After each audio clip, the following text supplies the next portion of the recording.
detectives and the agents working in the area, we ask all community members to please stay out of the area.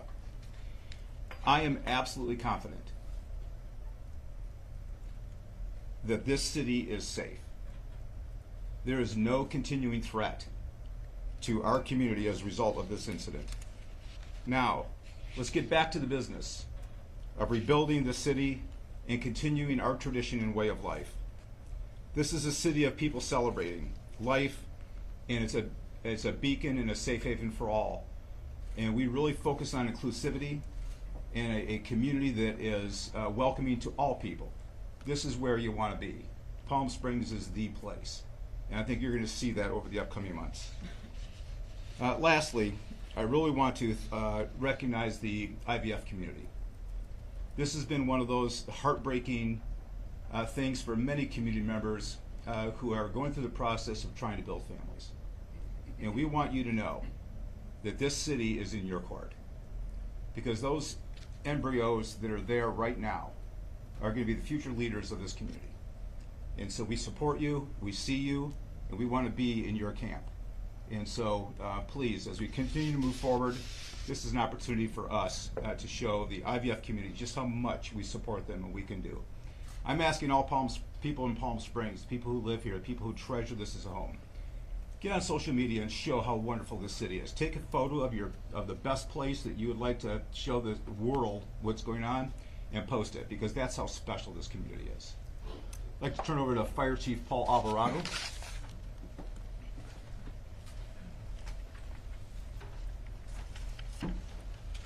Thank you, Chief. I appreciate that. Paul Alvarado, A-L-V-A-R-A-D-O, Palm Springs Fire Chief. And at first I want to acknowledge the horrific incident that impacted our community yesterday. And my heart goes out to everyone affected. And I want to assure the community the effective and quick response that our firefighters took yesterday to make sure that we protected life and property. Our first arriving fire engine, Fire Station 1, arrived in less than a minute to begin extinguishing fire on the impacted building. Despite the building suffering structural collapse, this was nothing short of heroic, and I'm so proud of our firefighters. We'll continue to work and support with our law enforcement partners to make sure that the community gets rebuilt, our community is safe, and we continue to move forward. Thank you for your time. I'd like to invite Mayor Pro Tem Naomi Soto up to the mic. Thank you.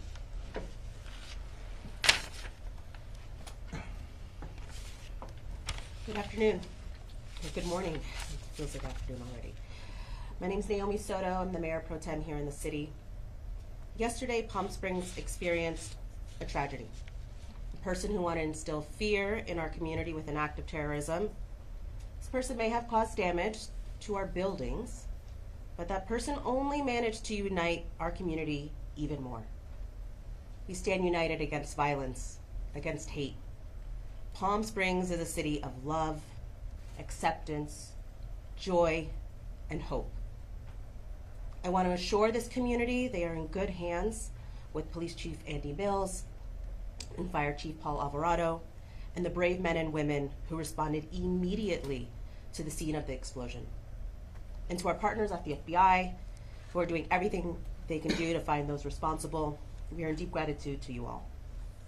We also appreciate all our state and local partners who have reached out to offer support and resources, including especially Governor Gavin Newsom, Senator Alex Padilla, Senator Adam Schiff, Congressman Ken Calvert, Congressman Raul Ruiz, thank you for being here, State Senator Ochoa Bo, and Assemblyman Greg Wallace, and all of their staff who have reached out to us multiple times. Thank you to our city council members, our city staff, City Manager Scott Stiles. All of your effort means so much during this time of tragedy. And to our community members, again, I want to assure you that we are doing everything we can to help those injured and find those responsible. You are not alone, and we are here with you. To our business community and visitors, as Police Chief Mills mentioned, this is an isolated incident. Palm Springs is safe, and we are open for business. And let's bring the joy and fun of Palm Springs immediately back. Our City Manager, Scott Stiles, will now share more about the actions and alerts that you can anticipate from the city. Thank you.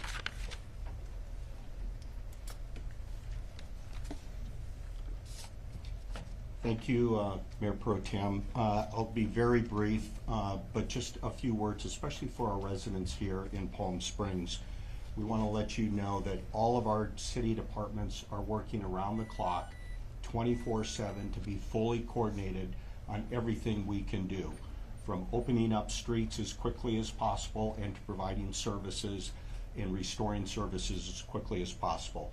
That involves all the coordination with our police department, our fire department, public works, who are all out there around the clock, and we will continue to do that.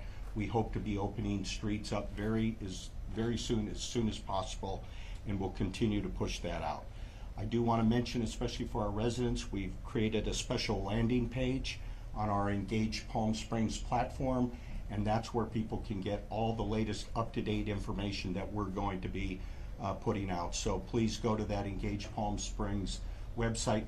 Many of our residents are already watching it around the clock.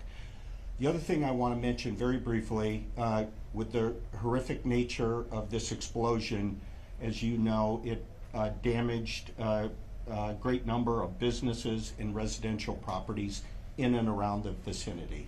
We had our business teams out there yesterday going door to door to a lot of those businesses, a lot of those residential properties, and we're going to be moving forward as expeditiously as we can to doing everything we can to help them recover, whether it's waiving permits to get them up to speed, providing any resources, loans, grants, anything that might be available to people. We're going to be working on that with the greatest of speed. So we'll be continuing to reach out to them, and so we just want to thank all of our businesses, residents that were affected, and if you need to reach out to us, please reach out to us if you haven't spoken to us already. So with that, I'll turn it back over to the Assistant Director for any comments, questions. Okay, we'll open it up for a few questions. Chief, do you want to? Mark, did you have a question to start off with? I would ask Scott and anybody else in the city, a lot of people were impacted by this mentally, people who came upon the scene and saw horrific things. Would the city necessarily make any resources available to help people or guide people as they try to emotionally recover from this incident?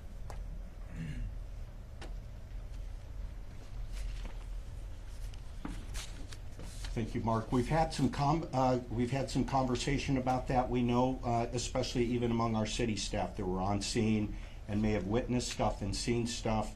We want to make sure that resources are available to them as well as other staff, and we will be working with our nonprofit partners, other people that provide services, and I would say more to come on that. We know this is a traumatic incident. We want to provide any and every resource that's available to people.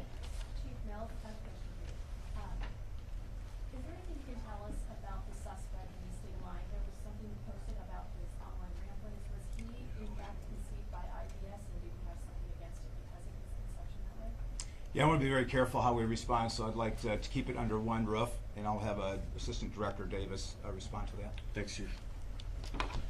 So, yes, the subject had nihilistic ideations, and this was a targeted attack against the IDF facility. Make no mistake, we are treating this, as I said yesterday, as an intentional act of terrorism. Assistant Director? So- Is the audio recording on the Pro Mortalist website, is that confirmed to be the suspect?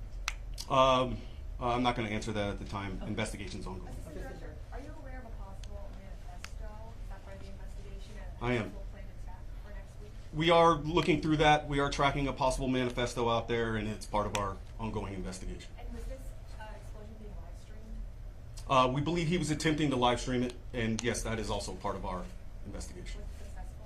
Sir. Ken Adams from NBC Palm Springs. Yesterday afternoon, we were contacted by an individual who was at the corner of Chiva and Palm Canyon at the time of the explosion. He was stopped at a red light with her. He got out of his car to see if there were any victims. He didn't find any, but he did find evidence, which he took home with him. That evidence he showed me appears to be part of an explosive device, perhaps an accelerant or an exciter or something of a bomb. I told him to contact you folks. I'm wondering, have you heard from him? Did you get that device that you showed me? And secondly,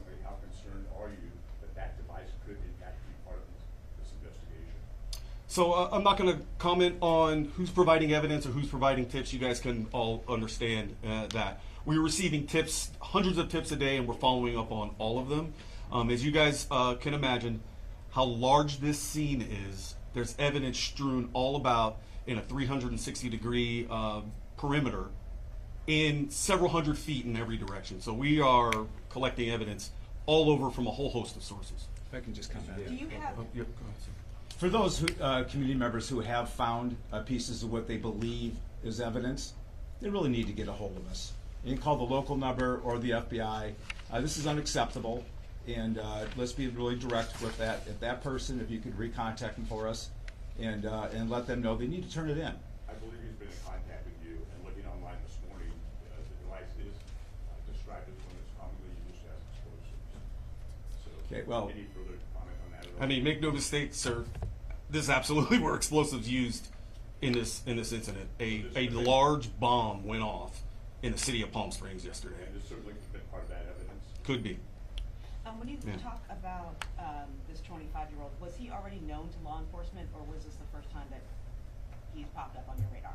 This is the first time he's popped up on our radar. Not to say that he hasn't had other contacts, but we are working with our locals to kind of vet that out. And do you have an update on those 4 people, on their injuries, or what's the status of them? Yeah, go ahead. All of the people who were injured in the blast have been released from the hospital and medical care. Thank you. Can you speak to the scene in 29 Palms? What, I think some residents reported hearing an explosion there, possibly was there a controlled explosion or anything there, and have the perimeters been lifted? Are people able to return to their homes? So it's an ongoing scene. I am aware of some of the noise that the residents were reporting on that. Some of that was due to us making entry into that residence and dealing with some of the material that we've come across there. But that's an active scene right now, and we're working through that. So I'm not going to comment further on the status of it. Assistant Director, Sir. Honor Superior. Mr. David Sacpolletto here with KCAL News. Thank you for taking the time to be here in Palm Springs. To clarify, you said the person who died in this explosion is Mr. Barkis. Is Mr. Barkis who you believe made this bomb and detonated it? Yeah, so that's nuance there. So we are fairly confident that Mr. Barkis is our primary subject of suspect, person of interest. We are working through some other technical means to positively identify the decedent here, but we believe at this moment, based on the evidence that we've gathered, that is Mr. Barkis as the decedent here. Has Barkis' mother and family cooperating with the police? I'm not gonna, no comment there. Assistant Director, Sir. Honor Superior, CBS News. This Ford Fusion, 3,000 pounds, essentially creates this 250-yard blast site. Talk about the device that was inside this vehicle. Rudimentary, sophisticated, walk us through it. And so there's a lot there that's still under investigation. What I can say is this is probably the largest bombing scene that we've had in Southern California. This does eclipse the bombing matter in Aliso Viejo. It's that big. And just for reference, to throw pieces of vehicle hundreds of feet in the air and then several blocks away, you can use your imagine how big that bomb device was. Was this individual able to buy the products online? Did he have to use a special license, military grade? Walk us through how he obtained the materials for the device. And so that information is still part of our investigation, and in order to protect the integrity of it, I'm not going to comment on the how and the why yet. This is Director Suarez, BBC 7 News. My question to you is, since you said the large amount of explosives that was used in that vehicle, could it be that the suspect was outside the vehicle, maybe didn't expect it to detonate as much as it did? Could he not have intentionally tried to kill himself? Yes, ma'am, that is a possibility, and our investigation will reveal. Do you have questions? Sir. Timothy Parker, Spectrum News 1. You mentioned that you believe this person was anti-IVF. How do you know that? Based on our investigation, some of the posts that he's made online, some of the comments made in his manifesto that we're combing through right now, is kind of what led us to that nihilist belief. Breaking News Channel 3. We had a reporter on scene at the 29 Palms area yesterday, and community members were telling her that there was an FBI presence there in the days leading up to that. Can you confirm that? I cannot. Okay, folks, that concludes this press conference. We're done, folks. We're Okay, done. guys, We're thanks a done. lot. Thank you very much for Appreciate coming it. here. Do we know if he was on the FBI's watch list yet, at all, whatsoever, or just some random? Everybody, you're gonna be able to find the photograph of Mr. Barkas on the FBI's X account, and that's at FBI Los Angeles. That'll be up within the hour.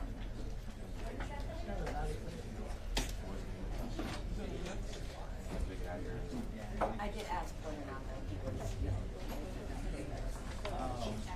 So they did kind of make sense. Yeah. You need to get through? Yeah.